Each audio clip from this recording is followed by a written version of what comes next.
guys. I hope that you guys are doing amazing wherever you are in the world. My name is Shikha, and as always, I welcome you to my channel. I'm so grateful that you guys are listening, subscribing, commenting. I really appreciate the support. And of course, if you guys want to support me further, you can do that by going to my Patreon site. The link is in the description below. And you can give me $1 a month, $5 a month, whatever you guys prefer. In this video, I want to speak to you guys about how, as an INFJ, we end up noticing issues or situations or things that most people will not notice, but not even that, these are issues or things that we don't want to notice. We would prefer not to be privy to these kind of issues and situations. I'll give you an example of something that's happened in my recent life, or recently in my life, that really made me feel like I wish I did not notice things like this. I really wish that I did not notice these kind of random situations. I wish I could be the kind of ignorant person who has no idea what the hell is going on. But of course, that's impossible with my introverted intuition. Being an INFJ, you guys know that. It's impossible not to notice these things. And so recently, I've come into contact with a couple, and they're going through some trouble right now, and I can see the trajectory of the relationship so clearly. Now, of course, I don't want this to happen to them. I think they're cute and they obviously love each other and they're good people, kind, generous, and just kind people in general. And so, of course, I want good things to happen for them. And I'm hoping that my situation, the observation of the situation is wrong and false, and I hope that it works out perfectly fine for them. But from what I'm seeing and from what the way they're speaking to each other, the way they talk to each other, the way they look at each other, the way they touch each other, everything, and even if I don't want to notice it, I'm noticing it over and over again, that they are on a trajectory or a path where it's probable or it might happen that they might break up with each other. Now, of course, this is something I don't want to happen for them. I think they love each other a lot, and not that that means anything. I've been in love before where we've broken up because, sometimes it just doesn't work out. But to say all of this, I'm saying all this because I'm sitting there and I'm noticing this, and I'm like, please just ignore it. Please don't notice it. Please don't notice it. Please don't notice it. I'm telling myself not to see these things. And despite myself, I'm noticing all of these things because my intuition is so freaking powerful as an INFJ. You guys know it if you're an INFJ. You just notice it. You don't even have to try. It's not like if you're sitting there and thinking, oh, let me observe this person. We're just sitting there, and then data input comes in at us, like from all different directions. And we're sitting there thinking, all right, I didn't want to know this. Okay, I don't want to know this.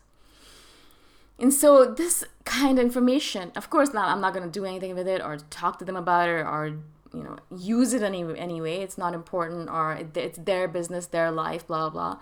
But really, I sit down over there and I think to myself, I wish sometimes that I could shut down this intuitive power. Now, I love being intuitive. I really do. I love my intuition power. It is my superpower. It helps me be creative. It helps me write really well. It helps me do these videos. Otherwise, I don't think I'd be able to. So I do love this superpower that we have. But sometimes it can be way too accurate. You know what I'm saying? It's way too poignant, way too accurate, so on point that I think to myself, wow, how did you even know this stuff? And how is my intuition so on point? And how scary is that sometimes, somehow, Another example I could give recently, I'm renting a motorbike from this individual. He's a little bit older, a senior Farang, senior white person, senior foreigner that lives here, who's married to a Thai person. And I think he's in his 60s, 70s, obviously older. And so I was messaging him, and he didn't message me back right away. And normally, not right away, but he messages me back within the same day or the next morning. And he didn't message me back for a couple of days, maybe 3 or 4 days. And then he messaged me back. And then again, I messaged him again, and he didn't message me back. So I was like, instantaneously, as if it was transmitted to me from his life or from his thought processes or from his head, I knew that he was not doing well. He's sick, and he's ill, or something's going on in his family, but nothing like that. I knew instantaneously that he's not doing well, that he's sick. And I don't know how I knew it. Yes, he's older, but the last time I saw him, he was doing really well, and he didn't say anything about being sick. But I didn't think about anything else except I think he's sick. And I knew that he was sick, right? And so a couple of days earlier, I met up with him to, give him my rent and to get a new helmet because my helmet was too big. And I looked at him and I was like, so are you all right? You didn't message me back right away. Are you not feeling well? And he's like, yeah, I was sick for the last week, and my wife was sick as well, but this is an ongoing illness, and there's nothing I can really do about it, and things like that. And so I'm like, I'm sorry you had to come all the way here, things like that. But I was just wondering to myself while I was, on the motorbike roaming around, how did I know? How, out of all the possibilities, he could have gone on vacation, he could have been busy with a marriage or family or something else, but instantaneously, as if it was through a transmission into my head, I knew that he was ill. I knew that he was sick. That was exactly what came into my head, right? And so that's the power of our intuition. We notice things that we don't even know how we notice. Now, of course, if I think about it, maybe, he's obviously older, so maybe my brain's like, yeah, it must be because he's ill. Or maybe when I first met him, I might have noticed something within his body or his face, or maybe he's pale or something like that, and that kind of registered within me subconsciously, and so that's how I know that he was ill. So there's obviously a lot of ways information can come into our system, into our introverted intuition system, but we don't know how it comes, right? And so I'm sitting there thinking, wow, how do I know this kind of stuff? And like, why did I know this about this strange individual? And what's going on here, right? As a younger INFJ, when I used to be much younger, and I had no idea that I was intuitive, and I did not know what introverted intuition meant, or INFJ meant, or that I was an INFJ, all of these insights that I would receive from other people without even knowing how I got it was actually pretty scary to me. I used to be afraid of this superpower so much because I used to think that perhaps I'm actually causing this to happen to them. Maybe I'm cursing them. Maybe I'm thinking, oh, they're sick, and then they become sick. Or maybe I'm using some sort of black magic that I don't even know about. Or maybe I'm causing them to have bad luck. I'm bringing bad luck into their life or something like that, So I always used to be afraid of this power because it just seemed like such a weird, powerful thing to have without any effort on my part. It's not like we're sitting down thinking, all right, let me bring some like intuitive insights into my life. No, that's not how we do it. We just sit there and freaking insights come into our life, like data input, like just like ones and zeros, like the matrix. All this information all of a sudden just transmits to us, and we sit there knowing something, noticing something that other people have no idea is going on, right? A lot of times this will happen to me. I'll sit down with a friend, and she's like exuberant and extroverted and happy and cheerful, and I'll be like, so what's going on? Why are you so sad? And she's like, I'm not sad. I'm fine. And I'm like, okay, fine. And then she'd be like, how did you know I was sad? Well, I just don't know. I just know that you are sad, right?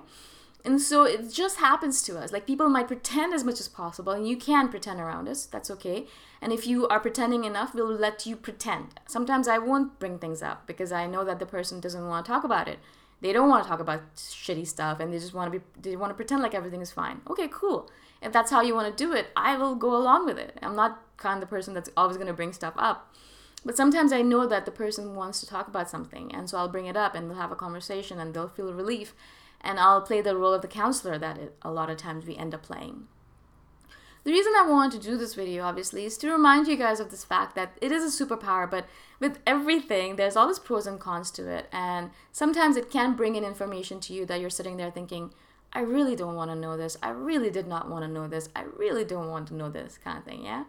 I mean, for example, recently, a couple of months ago, I was hanging out with an individual, and I just knew something about her, and this is something that I'm not going to share on thingy, but I just knew something about her, and I was like, it's something to do with her sexuality. She was not being honest with her sexuality, and I just knew that she wasn't, all right? And so I'm sitting there, and I'm like, should I say something? No, obviously not. This is a very touchy subject. If she wants to be heterosexual or pretend like she's heterosexual, that's okay, that's fine. But all this information was coming at me, all these things she was saying that she obviously did not notice within herself were telling me that she is not a heterosexual. Like, her sexuality is obviously not what she's wanting it to be, obviously. And so I'm sitting there thinking, like, why do I have to have this information in my head? Eventually, obviously, she accepted it herself, so it was perfect, it worked out well. But sometimes it does not work out perfectly. Sometimes you're sitting there for eons, for weeks, months, years on end, watching someone do something, knowing that they shouldn't be doing it, knowing that they should be taking a different path, but unable to say anything because they just don't want that input from you, right? They don't want that feedback. They just want to keep on doing what they're doing.